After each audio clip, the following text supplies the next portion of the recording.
حضرت علی کے گھر میں سب نے روزہ رکھا۔ حضرت فاطمہ کے 2 چھوٹے بچے، انہوں نے بھی روزہ رکھا۔ مغرب کا وقت ہونے والا ہے اور سب کے سب مصلی بچھائے رو رو کر دعا مانگتے ہیں۔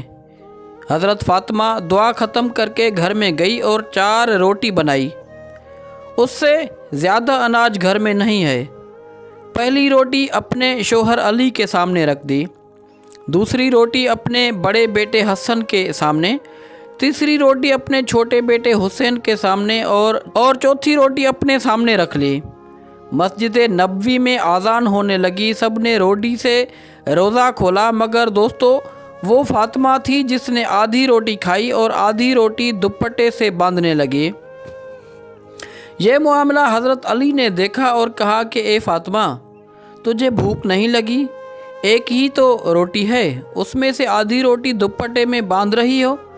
فاطمہ نے کہا اے علی، ہو سکتا ہے میرے بابا جان محمد کو افطاری میں کچھ نہ ملا ہو، وہ بیٹی کیسے کھائے گی جس کے باپ نے کچھ نہیں کھایا ہو۔ فاطمہ دوپٹے میں روٹی باندھ کر چل پڑی۔ ادھر ہمارے نبی صلی اللہ علیہ وآلہ وسلم مغرب کی نماز پڑھ کر آ رہے تھے۔ حضرت فاطمہ کو دروازے پر کھڑا دیکھ کر حضور کہتے ہیں اے فاطمہ، تم دروازے پر کیسے؟ فاطمہ نے کہا اے اللہ کے رسول، مجھے اندر تو لے چلیں۔ حضرت فاطمہ کی آنکھ میں آنسو تھے۔ کہا جب افطار کی روٹی کھائی تو آپ کی یاد آ گئی کہ شاید آپ نے کھانا نہ کھایا ہو، اس لیے آدھی روٹی دوپٹے سے باندھ کر لے آئی ہوں۔